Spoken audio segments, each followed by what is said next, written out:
एक एक करके तमाम देश फिलिस्तीन को मान्यता दे रहे हैं, तो वहीं दूसरी तरफ इजराइल के खिलाफ मोर्चा खोलकर बैठे हैं। प्रतिबंध से लेकर यह कहा जा रहा है कि बेंजामिन नेतन्याहू उनकी जमीन या आसमान में कहीं नजर आ जाए, वो गिरफ्तार करा लिए जाए। ऐसे में भरोसा सिर्फ बेंजामिन नेतन्याहू को अमेरिका से, तो इसी भरोसे के तहत अमेरिका पहुंच तो गए बेंजामिन नेतन्याहू, लेकिन उनके साथ वहां जाकर जो हुआ वो यकीन मानकर चलिए न नेतन्याहू ने सोचा होगा, न उनके मंत्रियों ने सोचा होगा, और न केवल इजरायलियों ने सोचा होगा।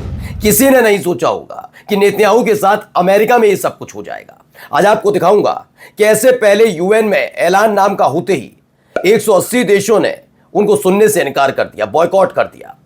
वहीं दूसरी तरफ हजारों की तादाद में जब भीड़ इकट्ठा हुई तो कैसे पसीना पसीना हो गए नेतन्याहू। खबर सिर्फ इतनी भर नहीं है, हथकड़ी डली हुई बेंजामिन नेतन्याहू की तस्वीर ने हड़कंप मचा दिया। खबर यह भी है कि वहीं न्यूयॉर्क में खड़े होकर बेल्जियम के राष्ट्रपति ने बड़ा ऐलान नेतन्याहू और इजराइल के खिलाफ कर दिया। इस सब अमेरिका में हुआ, तो वहीं हमास ने और हूती लड़ाकों ने डबल अटैक इजराइल पर कर दिया। एक एक खबर मैं आपको दिखाने जा रहा हूं। नमस्कार, मैं हूं प्रज्वल गौतम और आप देख रहे हैं उल्टा चश्मा। चलिए शुरुआत करते हैं पहले इस ऐतिहासिक तस्वीर के साथ। चेहरा जरूर नेतन्याहू का देखिएगा कैसी हालत हो गई थी। पहला वीडियो देखिए।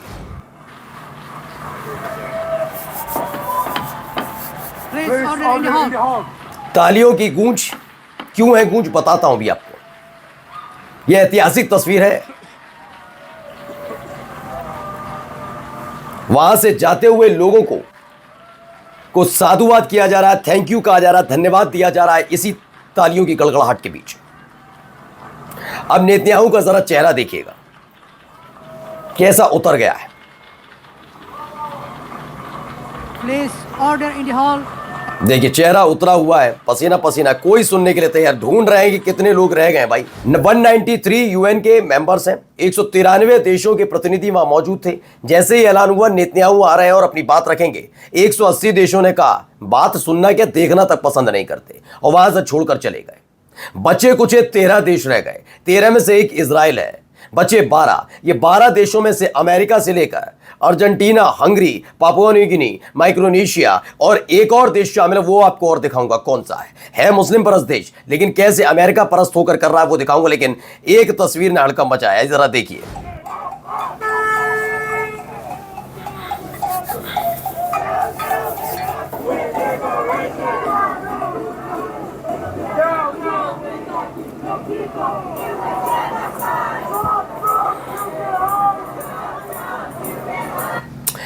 तो ये न्यूयॉर्क से निकली हुई तस्वीरें, हजारों की तादाद में वहां पर लोग पहुंचे। फिलिस्तीनी नहीं है बल्कि फिलिस्तीनी समर्थक इस अमेरिकन है। अमेरिकन सारे के सारे जैसे ही उनको पता लगा कि यूएन में बेंजामिन नेतन्याहू मौजूद है और वहां पर वो अपना भाषण देने जा रहे हैं, ऐसे में भारी तादाद में अमेरिकन अपना सारा काम धाम छोड़कर वह सीधे यूएन के दफ्तर पहुंचे। इस दौरान एक कटआउट तैयार किया गया जो नेतन्याहू का था, हाथ में हथकड़ी पहने हुए हैं, और सब ये चाहते हैं कि चूंकि नेतन्याहू को वॉर क्रिमिनल घोषित किया गया है, इसीलिए पहली फुर्सत में उनकी सरकार नेतन्याहू को गिरफ्तार करे। अंदर नेतन्याहू को यह जानकारी मिली, वैसे ही वो पसीना पसीना हो गए। ये हालात क्या हो गए, हजारों की तादाद में लोग मौजूद हैं, कैसे इन भीड़ से बचकर निकला जाए। हालात और देखिए, ये भी वीडियो जरा देखिए। यहां पर ये फास्ट फॉरवर्ड वीडियो है, देखते चलिए कितनी तादाद में लोग हैं, जरा देखते चलिए। फास्ट फॉरवर्ड तस्वीर है, लेकिन देखिए हाथ में फिलिस्तीन के झंडे, लोग अपना काम धाम छोड़कर। नेतन्याहू के साथ साथ डोनाल्ड ट्रंप की तस्वीर को भी इस्तेमाल किया गया इस वीडियो में। एक और वीडियो देखिए। बहुत सारी तस्वीरें हैं दोस्तों। आज घिरा हुआ पूरा यूएन का दफ्तर इन्हीं प्रदर्शनकारियों से, तो हर तरफ कुछ ऐसे ही हालात बनते हुए नजर आए। कई और तस्वीरें भी देखिए, एक और वीडियो देखिए कैसे खुश हो रहे हैं, कह रहे हैं कि आज तो गिरफ्तारी करवा के मारेंगे।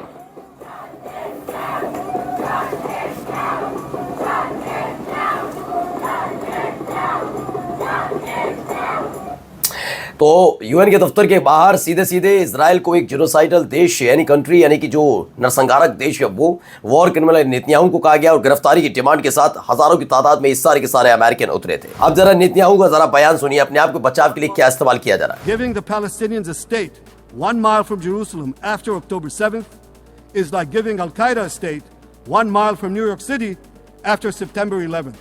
This is sheer madness. इसे पागलपन करार दिया। उन्होंने कहा है कि 7 अक्टूबर के बाद यरूशलेम में 1 मील दूर फिलिस्तीन को राज्य देना ऐसा ही है जैसे 9/11 के बाद न्यूयॉर्क से 1 मील दूर अलकायदा को राज्य देना। जबकि ये समझ नहीं पा रहे, इस देश की पीढ़ी ने पढ़ लिया, इस दौर की पीढ़ी ने ना पढ़ लिया है क्या हुआ था। दरअसल जिस 9/11 का वो जिक्र कर रहे हैं, वहां अलकायदा अमेरिका ने अलकायदा की जमीन पर अपने आप को नहीं बसा रखा। जबकि जो इजराइल है, नई पीढ़ी समझ गई है कि इजराइल बसा ही फिलिस्तीन की जमीन पर है, और फिलिस्तीन जो हमला करा है, हमास ने हमला किया, वो अपनी जमीन के लिए किया। तो अपने आप को शरीफ दिखने के लिए घिरते हुए अमेरिका के अंदर 9/11 का जिक्र करके अमेरिकन को भावनात्मक तौर पर अपने साथ लाने की कोशिश की, लेकिन ये सारी की सारी कोशिशें नाकाम साबित हुई। खबर यह भी है, Hamas wants to kill all Jews on the planet. दरअसल ज्यूज का मतलब यहूदी। यहूदियों ने भी इजराइल के खिलाफ मोर्चा खोल रखा है। कई देशों से खबर आई है कि वो नेतन्याहू की तरफ से किए जा रहे गजा में हमले को नरसंहार बता चुके हैं। ऐसे में वो भी कहते हैं कि वाकई इजराइल घिनौनापन कर रहा है। अब ऐसे में अपने साथ यहूदियों को लाने का एक आखिरी कोशिश थी यूएन के जरिए। ऐसे में क्या किया, हमास के बारे में बताया कि हमास एक एक यहूदी को ढूंढ कर मारेगा पूरे प्लेनेट में। ये किया गया जबकि अपने ही मंत्रियों की जुबान पर लगाम नहीं लगा पाए, जिन्होंने सार्वजनिक तौर पर एक एक फिलिस्तीनी बच्चे, महिला, बूढ़े बुजुर्गों को मारने का ऐलान किया था। जब खुद गिरते नजर आए नेतन्याहू तो याद आने लगी कि ऐसे सबको एकजुट करना है, जबकि अपने मंत्रियों को रोक लेते तो बढ़िया रहता। अब ये तस्वीर जरा देखिए, आपको ये सेना की गाड़ियां नजर आएंगी, लेकिन सेना की गाड़ियों पर ये इतने बड़े बड़े लाउड स्पीकर कर क्या रहे हैं? क्योंकि 193 देश जो यूएन के अंदर थे, उन्होंने नेतन्याहू को सुनने से इनकार कर दिया। 180 देशों ने तो जबरदस्ती गजा के अंदर घुसे हुए आईडीएफ के इन सैनिकों ने अपनी अपनी गाड़ियों पर ये लाउड स्पीकर बांधे, और नेतन्याहू ने यूएन के अंदर जो बयान दिया, भाषण दिया, वो जबरदस्ती बजाया गया। वो नहीं सुन रहे, तुम तो सुनो, सुनना पड़ेगा। ये तमाम चीजें करनी पड़ी। जो ऊल जलूल हरकतें की जाती हैं कट्टरपंथियों के द्वारा, वही काम नेतन्याहू की सेना कर रही है गजा के अंदर जानबूझकर, और इसीलिए इनका डाउन ग्राफ बहुत तेजी से नीचे गिर रहा। देखिए ग्राफ गिरता जा रहा है, और इस चेहरे को जरा पहचानिए। ये चेहरा है अल जुलानी यानी एचटीएस के चीफ, फिलहाल सीरिया के राष्ट्रपति। अल जुलानी ने बशर अल असद की सरकार का तख्ता पलट किया। कहा गया है कि सीरिया के लिए किया जा रहा है, लेकिन अब साबित हो चुका है सीरिया पूरी तरह से अमेरिका परस्त तो है ही है, इजराइल के सामने भी झुक गया है। जब पूरे देश ने, पूरी दुनिया ने, 180 देशों ने इजराइल के प्रधानमंत्री बेंजामिन नेतन्याहू के बयान को, भाषण को सुनने से मना किया, वह अल जुलानी वहीं बैठे रहे, कुर्सी चिपके हुए, और बयान सुनते रहे। इन सब के बीच देखिए न्यूयॉर्क में क्या हो रहा है, वो भी देखिए, बहुत जबरदस्त तस्वीर है। Se responde hablando, se responde saliendo a la calle y cada vez más, y se responde con armas. We have to answer in the street. We have to answer with the words, and we have to answer with the weapons. तो उन्होंने कहा हमें ज़रूरत है, हम एक बहुत बड़ी आर्मी बनाए, इजराइल से बड़ी एक आर्मी, और फिर हमला करें, वॉर का ऐलान कर दें। किसने कहा? कोलंबिया के प्रेसिडेंट हैं गुस्तावो पेट्रो ने, कहीं और नहीं। कहा वहीं यूएन के बाहर जो हजारों की तादाद में अमेरिकन जुड़े थे, जो फिलिस्तीन का समर्थन कर रहे थे, उन्हीं को संबोधित करते हुए उसी सड़क पर खड़े होकर यह ऐलान कर दिया। ये सब न्यूयॉर्क में हो रहा है, अमेरिका के अंदर हो रहा है। सोचिए, जिस अमेरिका पर बहुत भरोसा था, जहां एक तरफ नेतन्याहू घिर गए थे, परेशान चल रहे थे यहां से कैसे निकला जाए, तो यही परेशानी इजराइल के सैनिकों के सामने भी गजा के अंदर है। कैसे? जरा इस वीडियो को देखिए गौर से, क्या हुआ।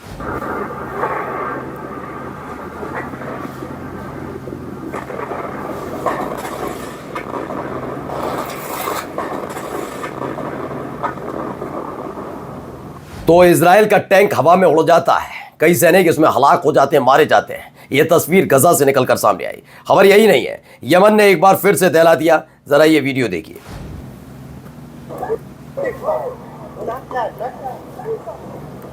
एक के बाद एक हमले कहां कहां हो रहे हैं। बंकरों में छुपने के लिए, मेट्रो स्टेशन से उसमें छुपने के लिए लोग भाग रहे हैं, ऊपर से एक के बाद एक हमले कर रहे हैं। ये तेल अवीव से हो रहा है, जबकि यमन की तरफ से अभी 24 घंटे पहले ऐलान किया गया था, कहा गया था कि जितने भी लोग हैं, जो सेटलर्स हैं, वो अपनी अपनी जगह ढूंढ लें। बाद में ये ना कहें कि बताया नहीं गया, क्योंकि बहुत भारी हमला यमन की तरफ से होने जा रहा। अब देखिए एक और खबर, देखिए वीडियो, सिर्फ सायरन बज रहे हैं आसमान में। देखिए कितने रॉकेट और मिसाइल छोड़ी गई हैं, वो सारी की सारी इजराइल में।